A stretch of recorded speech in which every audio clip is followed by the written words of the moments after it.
We talked about that. We also talked about the recidivism program Right. for ex-offenders. You've seen many men, you've seen it before in your community. We got brothers who've been in prison for 20, 30 years. Absolutely. Come out of prison, they thrive better than men in the community that's Yeah. been here 20 years. You know what I mean? Yeah. Yeah. What did you see that sparked your vision in saying we need to create a path in our community for men who are coming out of the prison system? Because you talked about it in the first one. Right. We have men, you have programs inside the jail. Right. But that last step, I think it's called motivation for change. Right. Go ahead. What's important with respect to that all started at my core, and I thank God for my upbringing. Very challenging, but I saw on the west side of Atlanta, Bankhead, Bowen Homes, Perry Homes, very challenging areas where folk would go to prison and come back even more broken because they came back to a community that could not support them in any kind of way. And so their mindset was to survive. Not only to survive, but to survive by any means necessary. And any means necessary means to go back to those things that that is commonplace or that you're accustomed to. That's dangerous. That's extremely dangerous. And without someone given an opportunity, then those things are destined to repeat themselves. So it's important for me, by going through those type of things and seeing those type of things at my core, that I've had an opportunity to progressively go up to different levels and now been in a position of influence. I dare myself not do the right thing with trying to create an opportunity to say, you just need someone to hear you. You just need someone to give you an opportunity. You just need someone to give you direction. And those things are important. I mean, one of the things my wife says all the time is that she's recreated the word called love. She made it an acronym. Instead of LOVE, she created one called LUV. And all men and women need it: to be listened to be understood, and to be validated. Wow. Without those three, you're a dangerous man or woman walking. And these type of programs will, one, listen to you, understand you better, and validate you, and redirect you in a way that you're more educated, you have a lot more knowledge, and now you can walk out differently to the areas that you came from and say, no, I know better. I know much better now. And when you know better, you have to do better because you're armed with different knowledge now. You've been around different influences. You've seen things that no one showed you before. Right. Because folk oftentimes are products of their environment. When you change the environment, you change the growth. You change the mindset. That's where we're going. That's where we're going. Now, being that we see, the program getting out of prison, Right. recidivism. What are some of the first steps that you give? What are some of the first steps that your program offers, like when it comes to helping that man or that woman when they're getting ready to get out of the prison system? What are some of the first steps that's going on? Well, one of the things we want to do is to try to evaluate them and see where they are from a clinical perspective. Some folk are so broken that we need to start at different levels. You may not be applicable for this program as of yet, but that's okay. That's why we make sure we brought in the right type of clinical help. I've hired some of the best clinicians in the nation. Dr. Brickhouse heads that up now, and thank God he's on our team. He's one of the best in the nation. And he is evaluating and ensuring that we have the right type of program that when you come inside of the jail, mental health, man, it is very, very challenging in a jail environment. It's very, very challenging with respect to what law enforcement goes to doors day by day and stop cars day by day. A lot of those things are mental health oriented. Well, it's important that we understand the needs of the people that come into our custody so that we can give them the right type of clinical professional help. But it's also important that our officers understand the needs of people that we encounter out on the streets from a mental health perspective also. How do I help you suffer less? Which is what my wife says all the time. Well, you can only do that when you're armed with the right type of knowledge so that your objective is to calm the waters, not to make them worse. These people oftentimes need the right type of help. Well, it's important that we're in a position to identify that, recognize it, and ensure that we get the right help and position so we can get them to the areas that they need immediately. When it comes, most people fear offenders coming out of prison and don't think that, you know, hey, I don't want that criminal in my community. Right. And some people don't think people can be rebuilt. Right.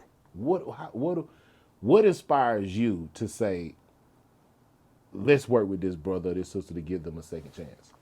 Oh man, yet for the grace of God, there go I. And it bothers me oftentimes that people forget that they've made a number of mistakes. Right. And if people knew about some of the mistakes that they've made, or if the right people were in the right position, they wouldn't be in the position they were in. They'd probably be in prison Okay. or in jail somewhere. So it's important that we remember grace, man. Okay. Grace and mercy.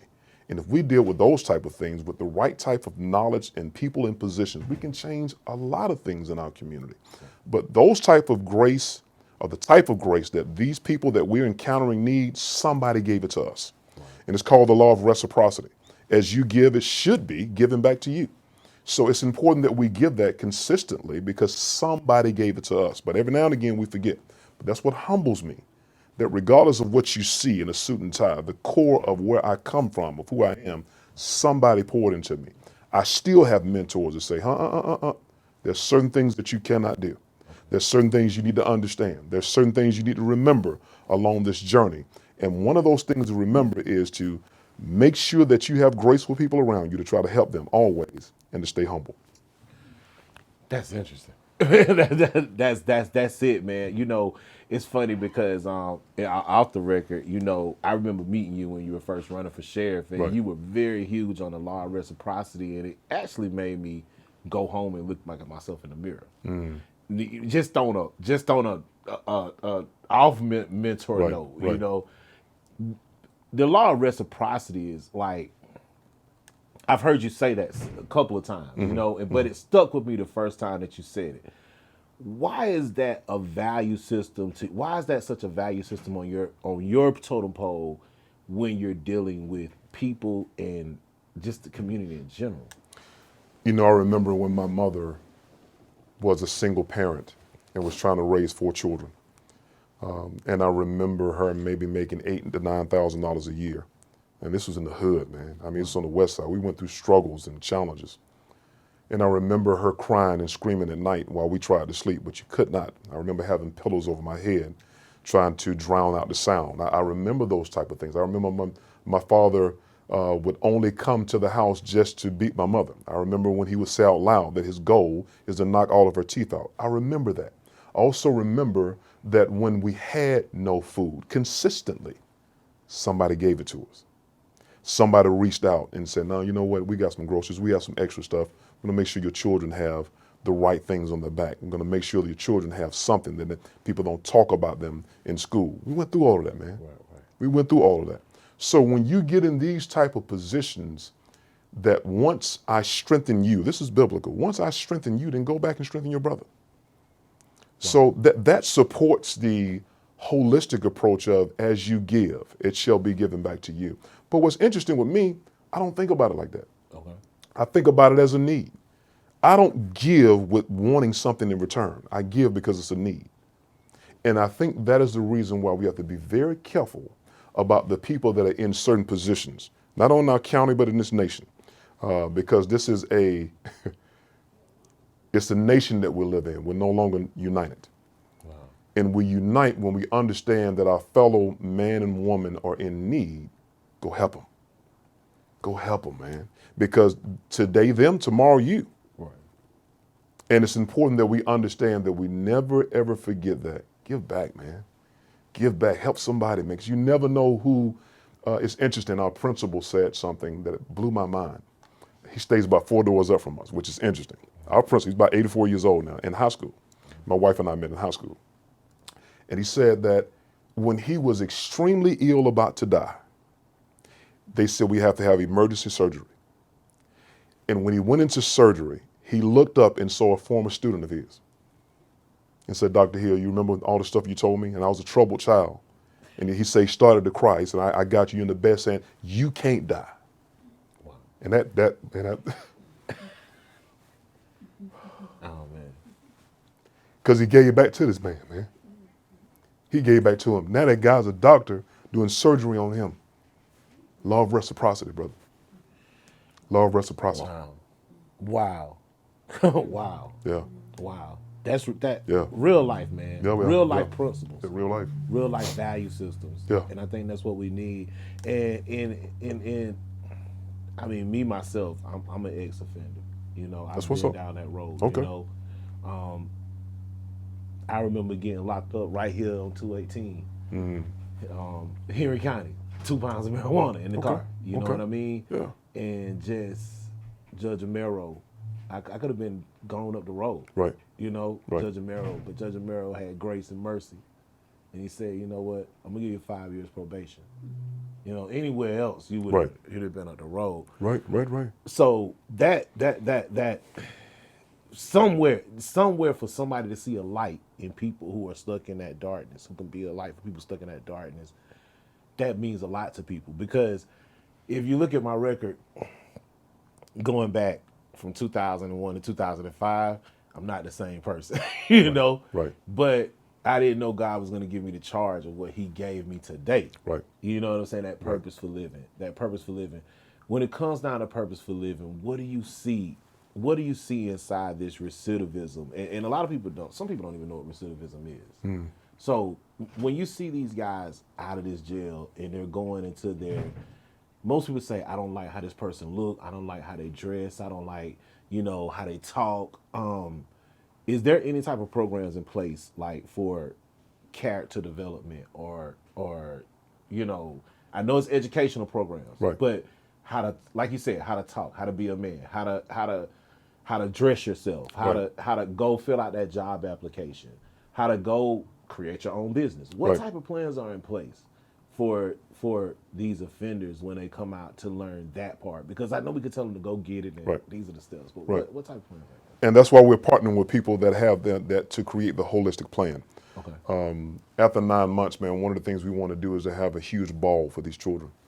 That we bring together everybody. It's going to be at the bank, which is a gathering spot that's in Atlanta. And have an opportunity for them to put on the suit, to put on the jacket, for young ladies to put on the dress, and to have people that know how etiquette should be done to be in the room, help them get dressed, help them tie a tie. A lot of children don't know anything about tying a tie. That's right. Well, I can't afford that, sir. We don't have a tie. We're going to buy ties for them. We're going to buy little jackets for them. We'll make sure that they look a certain way. You know, when you sit down at the table that you know, hey, this is on the left and this is on the right, how you should act in a certain setting. Those are the type of things that we're partnering with, and the people that we're partnering with, and the foundations we're partnering with, that we can teach those things from a holistic perspective along these 9-month this 9-month journey. It's important, man. It's important to be able to know the environment that you walk in, and know how to adjust with it. I can talk buckhead or bankhead. I can go either way, because it's important that when you're in those areas, they can relate to you.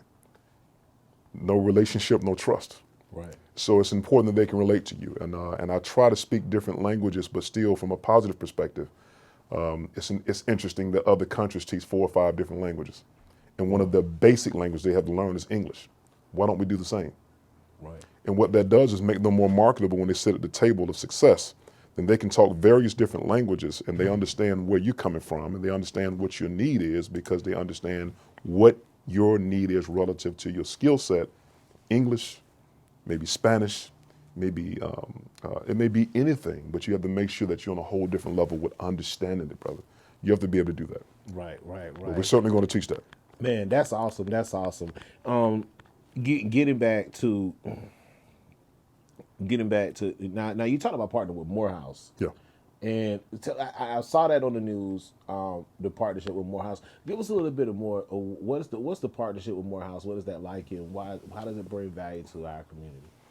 It's tremendous, man. And dealing with the dean and the president and some of the other doctors that are there that ironically have gone through some of the same struggles we've gone through. Wow. And they were trying to develop, and this is what's challenging to me. They have been trying to develop for quite some time some of the same things we're doing. We got people in 19 different areas doing 19 different things versus coming together. And when they reached out to a lot of jails, they reached out to a lot of areas, folks were like, no, we're not doing that. Right. We're not trying to help them be, smarter than what they are, but they were trying to create that. And they found out that I had the same idea. They reached out and said, listen, can we have a conversation? Absolutely, we can have a conversation. And so they wanted to pour into these people the same type of ways, but they wanted to certify them. Imagine having, it's one of the most heartwarming things you've seen in your life. We've already had 3 graduating classes. Oh, wow. And we make sure that we done them with a cap and gown. And when they turn around their certificate, imagine that saying Morehouse on it. Imagine that saying Southern Crescent on it. Imagine some of the tears we've seen in the room, man, the people. And we invite their families to come back, even the naysayers and their families, to see that, hey, with the right type of support, look what they did. Right. Look what they did. And I wish you see when they look out in the audience, man, and saying, you know, Mama, I told you so. That's all I needed was some help. Those type of things were happening in the graduation. So you're seeing dynamics change also in the family dynamic with respect to these opportunities being given. But Morehouse and Southern Crescent, those type of things were needed to put the icing on the cake, so to speak. The certifications that were needed so that when they go into certain spots, they can say, hey, I'm certified in this right here. That's what got the judges on board. And the judges were saying, hey, this is some programs I think that we can work with in terms of we might even send some of our people to come to this program, which is fine. That's exactly what we want to happen. That's one of the many objectives of the program. Man, you definitely live by that motto, find a way to make one. That is. That's where I grew up, bro. My CAU brother. Yeah, there you go. That's what's up, bro. You definitely live by that motto, find a way to make one. Yes, sir. How did that shape your vision for where you are today? In terms of the That background? motto, find a way to make one. What did that mean to you? How did that shape your vision?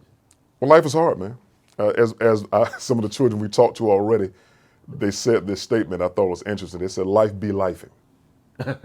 I said, man, that's interesting. And life is hard, man. Yeah. It's hard. It is very challenging. And along that way, you find yourself as a survival or in a survival mode. You got to be careful with that, man, because you can do crazy things trying to survive. And so in trying to find a way, it's important that you're trying to find the right way. So when you don't have the right voices, then you always have these folks screaming in the dark.